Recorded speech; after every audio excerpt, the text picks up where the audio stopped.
services, eat the food of the temple, and those who attend regularly to the altar have their share from the altar. And so we see that an understanding of the sacred is established in the Old Covenant, and it carries over into the New Covenant, this sense of the sacred space. In 2 Timothy 3:15 we read,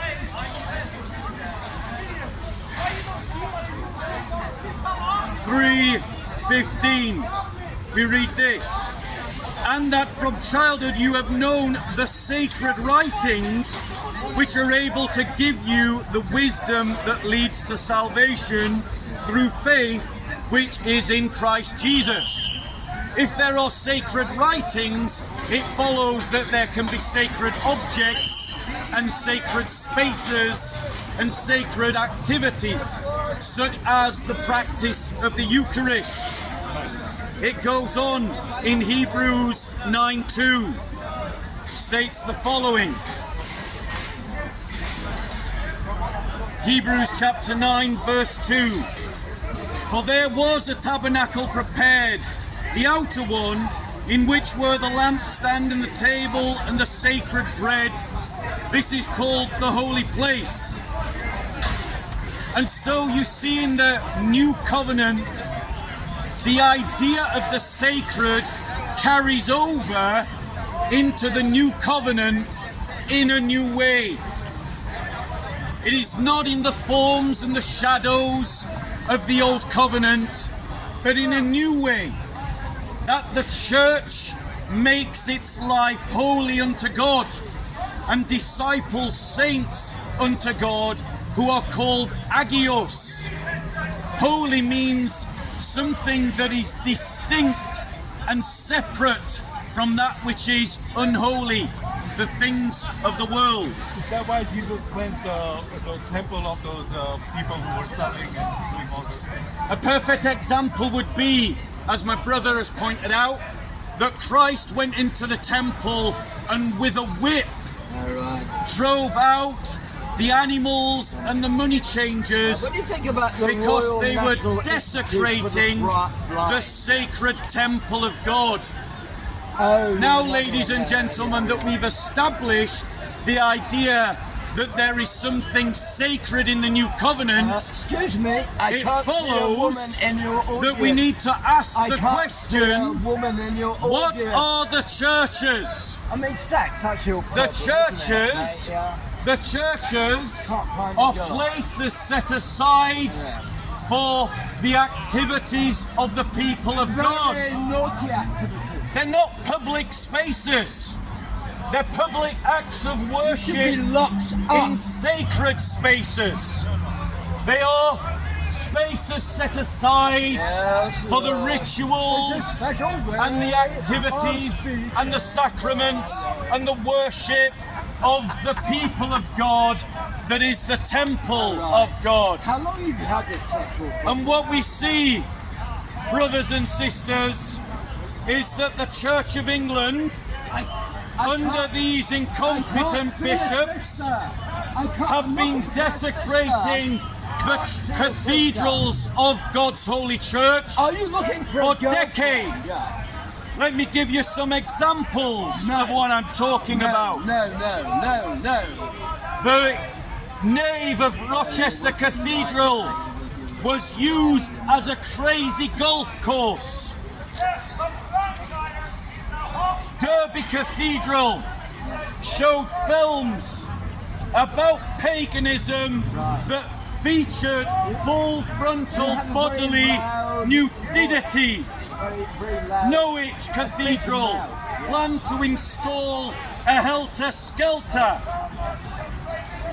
Gloucester Cathedral turned its sanctuary into an indoor skate park.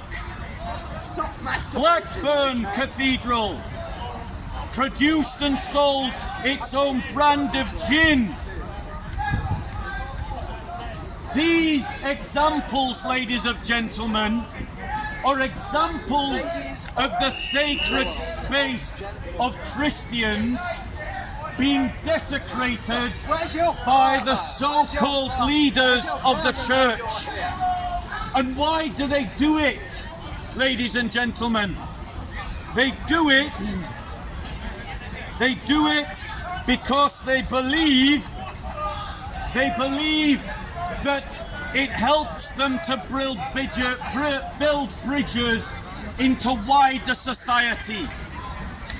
They do it because they believe that it helps them to evangelize. It's very often done under the direction of so-called ministers in charge of mission. This misguided approach to mission I will address shortly.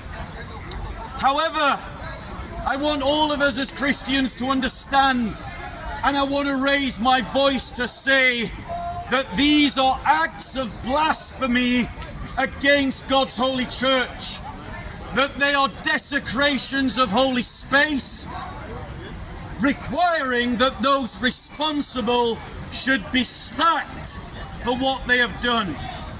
Michael Leakey, a former tutor of Ripon College, states this on sacred spaces: a sanctuary and the liturgy enacted in it is an idealized representation of universal and archetypical relationships between God and the cosmos as it ought to be. Think of the way that the biblical temple represents the Hebrew cosmos with its metal sea and its creation-themed decor. In the Sibylline oracles, there is a text about the eschatological temple which describes it as vast enough to serve the entire creation. There are similar ideas at play in 1 Enoch and the final chapter of the book of Revelations.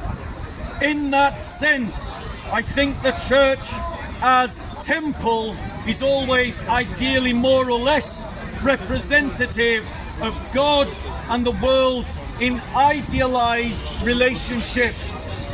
In other words, the point of the church is that the temples of the church is that they embody humanity at their most virtuous and truthful. That is, a humanity in worship of God. And those spaces have been set aside for the purpose of that worship. Therefore, ladies and gentlemen, when we see archbishops and bishops allowing cathedrals to be used for the most grotesque forms of secular entertainment, in which acts of deconsecration take place, we can ask only one question: are the people making